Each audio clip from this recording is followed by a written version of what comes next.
Hello, my name is Allora Dolora, and I would like to share my story with you. This story is titled, The Boy Who Stole My Birthday. My birthday had always felt like a day that should be filled with joy and excitement.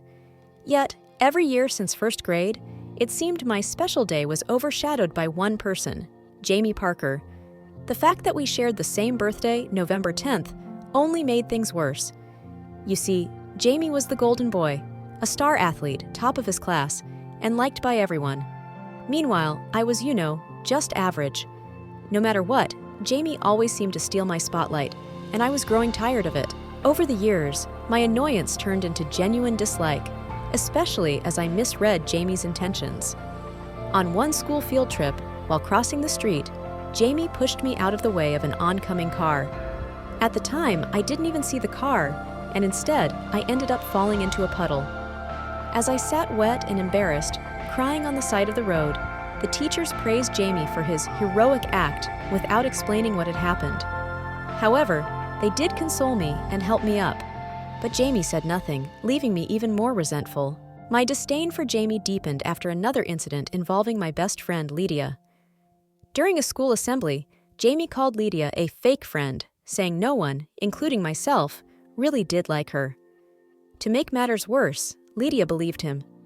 She turned to me, threw her water in my face, and said she hated me.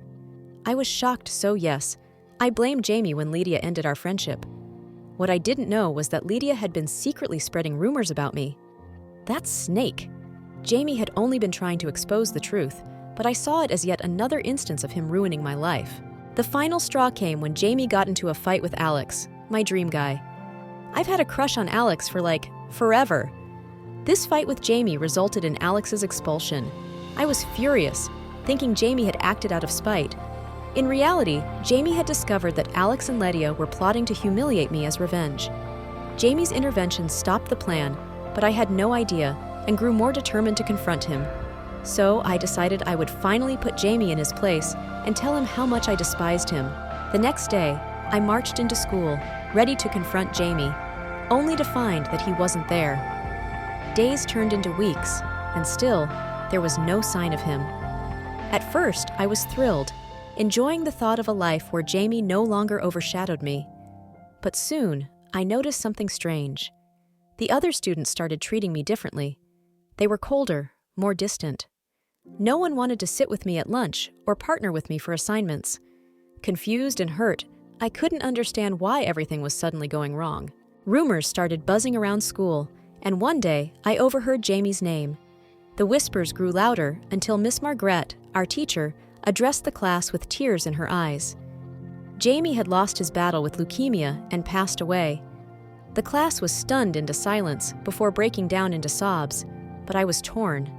Yes, a part of me felt bad, but it's the other part that I am ashamed of, because that other part felt relieved that I no longer had to compete with him. Unconsciously, a small grin crept onto my face, just as Lydia noticed. "How dare you smile, you heartless girl!" Lydia screamed. "You don't even realize it, do you?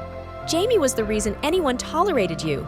He was always helping you, always protecting you. He loved you, you idiot! You never deserved him, and you don't deserve our friendship either." Miss Margaret quickly intervened and escorted Lydia out of the room, leaving me more confused than ever. Jamie loved me? The boy who had stolen my birthday, my shine, and caused me so much pain? It couldn't be true. Or could it? That afternoon, Miss Margaret asked me to stay after class. She told me that my parents wanted me to meet them at Jamie's house. Dread filled me as I walked to the Franks' home. When I arrived, I found my parents and Jamie's parents sitting together, crying and consoling each other. Jamie's mother handed me a small black notebook titled Jamie's Notes. "He wanted you to have this," Mrs. Franks said softly. I opened the notebook and found a message from Jamie. It directed me to the treehouse in his backyard, where further instructions were written.